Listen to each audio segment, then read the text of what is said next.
are very positive, and we should be quite confident that our, the growth and the future in the next couple of years into the decade, I'm sure will be heartening for our country. Suchitra, this is Kurman from Business Life. You can moderate. Cool. Please. I'll come back after I finish. What are the key challenges for the industry as you look at for the next 5 years? For example, in Telangana and Andhra Pradesh, the tower tariff and road infrastructure, they have been the major concerns. For the whole of South, according to you, what are the key challenges and how do you plan to overcome them? I think we don't react on knee-jerk issues, because we know that as a country we have similar issues across the country. Whether we sit in the southern region or whether we discuss with our colleagues from the north or the west or the east, most of our infrastructural issues remain close to each other. But having said that, I think the South has demonstrated always a higher level playing field in terms of our infrastructure and the connectivity that we have. The airports that we have in our southern states is not something that you find in some of our states in the north. So I think going by that, and also the roads, of course. Roads are I think it's a ongoing problem.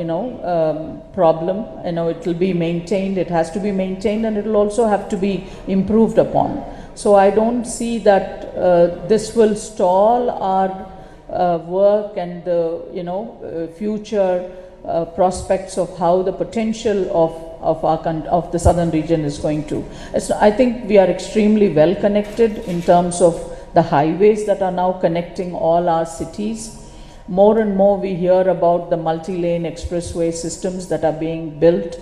In the tier 2 towns are being connected, and we are having cross connectivity between Kerala and Karnataka, or Karnataka and Telangana, or Telangana and Andhra Pradesh. Of course, we have many roads connecting us, and of course Tamil Nadu and up into to Andhra Pradesh. So I don't see that as a huge issue for us at this point of time. I'm sure the state governments, we work with them, as I said earlier. The state governments are something that we work with on a daily basis across the sectors that we represent, because we are not, CII is not a one sector organization, as you all know this. We represent several sectors and members from all categories of industry that I have just mentioned to you earlier. So for us it is a cumulative development of the entire state that we take up, and it is not about missing something here and doing something somewhere else. So every state has the same, more or less the same focus areas to work with. And also we will impress upon the state governments to ensure that all these activities are taken up due to whatever factors.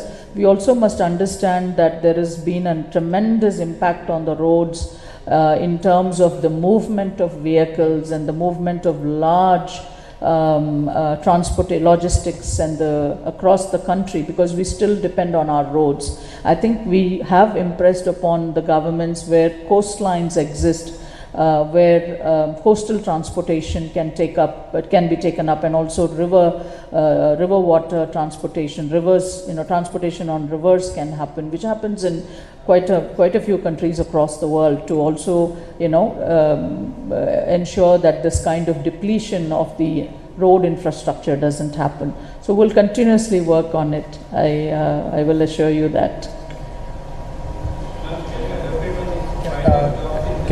Excuse me, can someone raise the hand? Yeah, I'm not able to hear and see who is asking, so that I can recognize that. Thank you.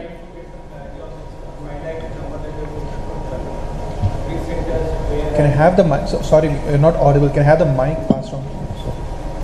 I think it was about which sector and. So this is cutting. Okay, the jobs point. I want to clarify. This is cutting across sectors.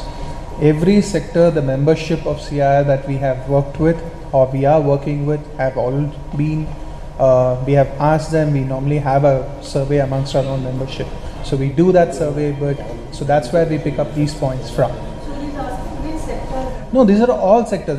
There are X number of sectors that which CII, which chairperson mentioned, which all sectors that CII works with, who are members on. So those are the sectors is the direct answer that I'm giving. This also includes the existing employment, or this is on top.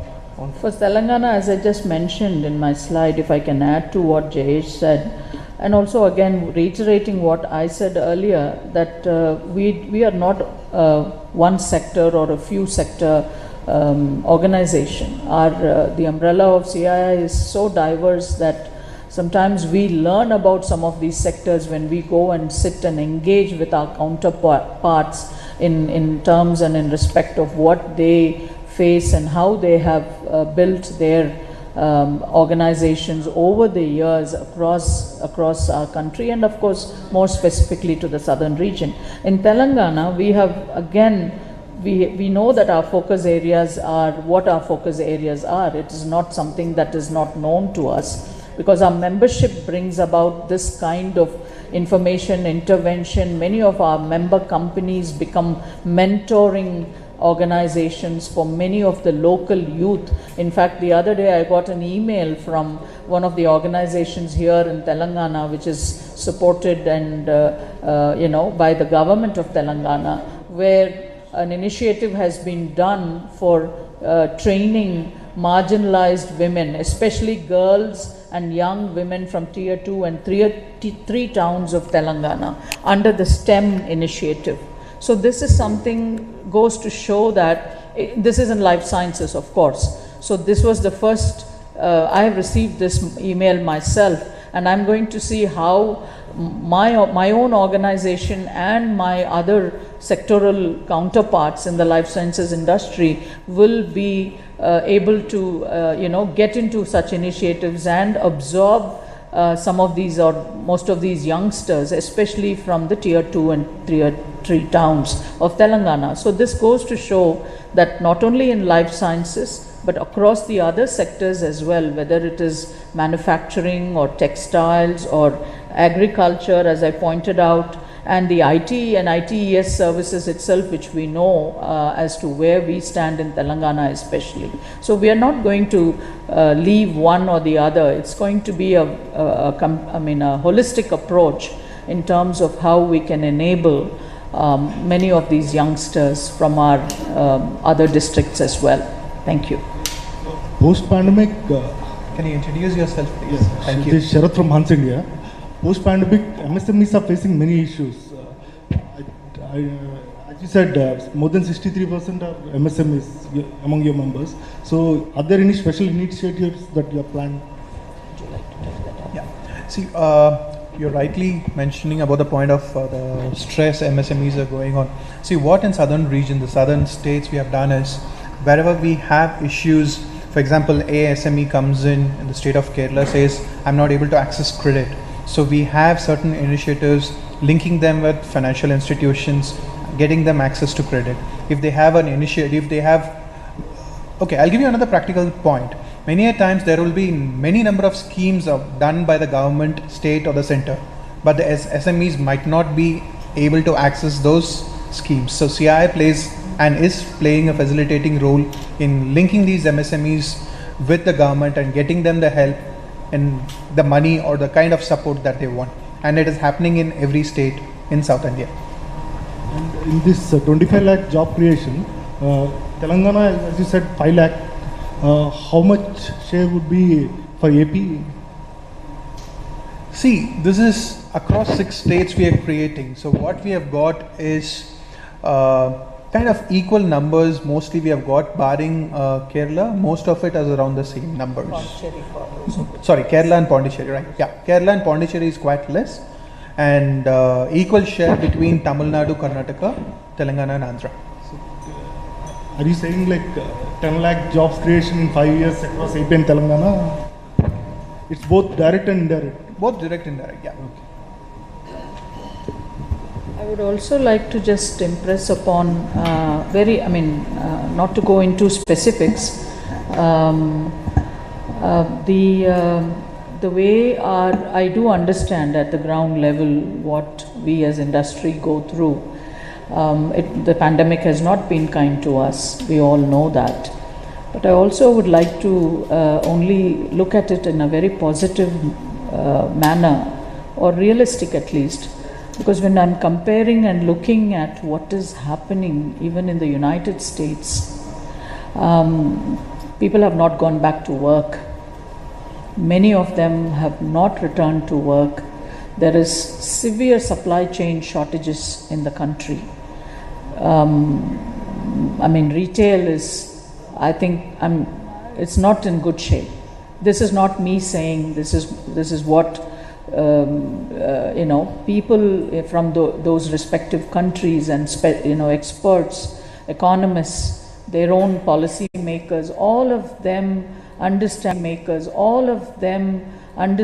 that many parts of the world for their own countries are having issues that have been added in terms of because of the pandemic, if I should say that, have kind of extended themselves in terms of how they cope up and bounce back. I think our strength in India, if I look at it in my own very small way, humble way, I think our market itself is the biggest positive factor that we have in this country. I think if we have the market, then I think there is nothing else to look for, because we can service our own country, and not many countries have this opportunity in front of them. And in terms of supply chain, yes, I do agree that some of us bring imports in, but we also service other markets and other countries. So that is also something that now the supply chain inventing the wheel, probably, in terms of how the supply chain mechanisms and footprint for the world is happening, not just for India. So I think India has a major role to play when we have industries and organizations coming from other parts of the world, especially from the developed economies, to come and set operations, because they also suffered because they could not supply and market their services and goods to other parts of the world and to large consumers like us in India. So they are looking at, especially from the developed economies, there are many interests and feelers, as we say normally in business, that are coming over to countries like ours, because we have established many areas and sectors where we have full-fledged manufacturing capabilities across the country. And the South is, I'm sure, is on the top of it. The Western region and the Southern region, I think, top it very well. So the South is extremely well positioned in that aspect. And whether you take it engineering, whether you take it life sciences, whether you take it ITES, or anything else, even food processing or whatever it is, there is a phenomenal strength that we in the South have. And I'm sure we can be very attractive to many of the foreign investments and the companies that would want to come and set up new initiatives in this part of the world, because for them servicing the entire world from sitting in the US or in Europe is not something that costs are getting higher. As you all know where we are in terms of what the oil prices have done, and that was also something that was notably positive for us to learn, is that India is amongst one of the lowest in the nations where our oil prices are cheaper than Europe and the United States. That also shows that we have an edge in certain areas. Yes, we have certain gaps in certain other areas. I think we just need to be, address these things, look at everything in a holistic way and see how best we can pitch back and be a huge force to play, not only for ourselves within the country, but also for servicing the rest of the world. Thank you.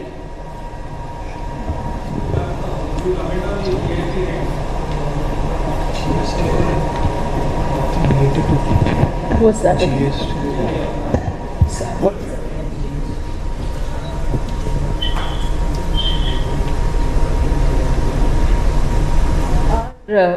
I think all of us in CII are the member organizations.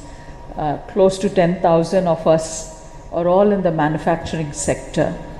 We don't have trading, the traders and the other businesses that are involved in trading activities. So ours is, CII is completely, the membership is in the manufacturing or or the teaching. And so for us, the GST is a part of our business processes, and we are getting into it, and we have already demonstrated that all of us companies, organizations and across industry bodies, I'm saying, not just CII, everybody in the country have adopted it and also have acclimatized themselves, and have also given very positive feedback to the government and to the ministry in terms of how how better it could also be in the future years to come.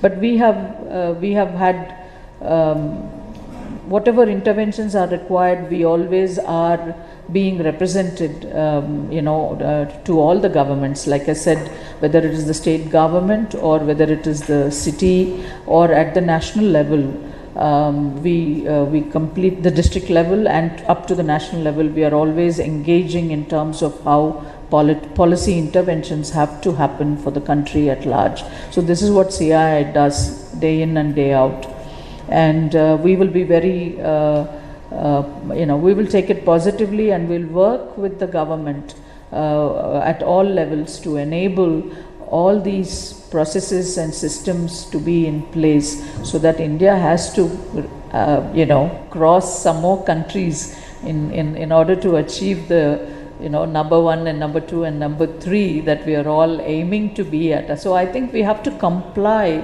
with quite a lot of regulations, because many of these regulations have international repercussions as well. So I think it is not something to be seen as what our states or our region faces, but I think we have to see cumulatively how to take forward brand India.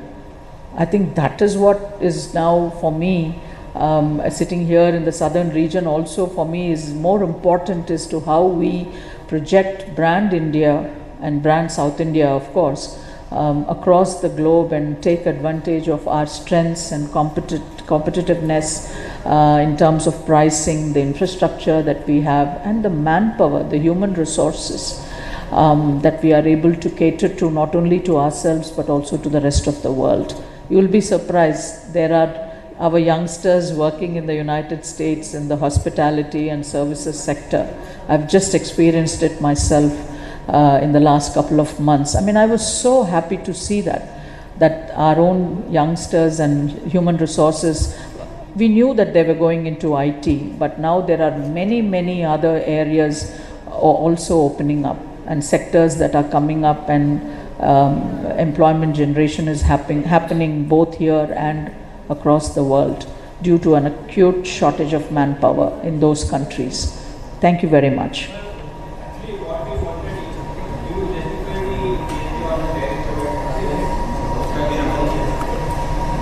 Yesterday's announcement.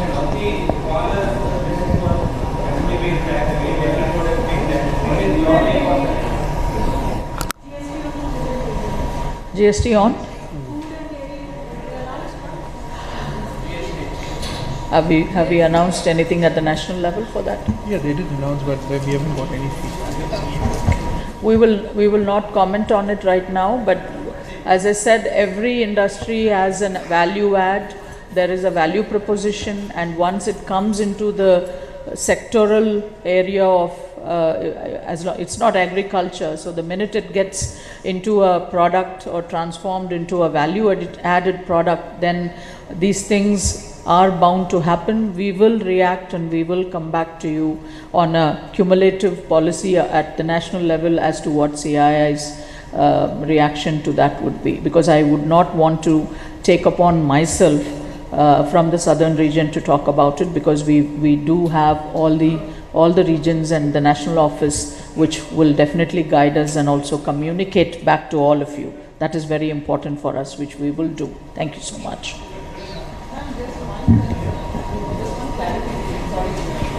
You talked about we having better crude prices, the petroleum prices. I thought you said that. But the economists have been expressing concerns at the elevated cost of crude oil vis-a-vis the import bill, waiving off, balancing the exports. So how do you really... that is because of the consumption we have in a country so large. So how did you justify that? If you look at the top 10 countries in the world and see where India stands, I think it's in public domain. I think everybody knows about it.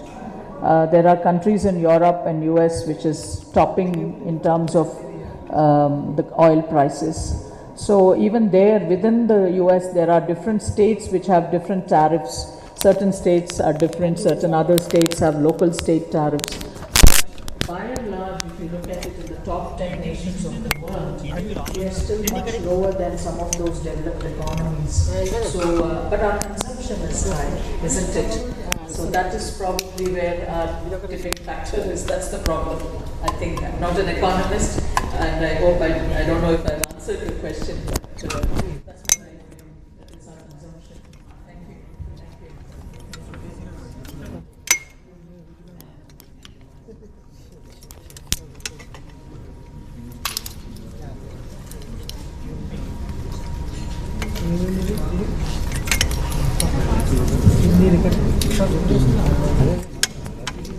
Me level మీద కింద ఇచ్చారండి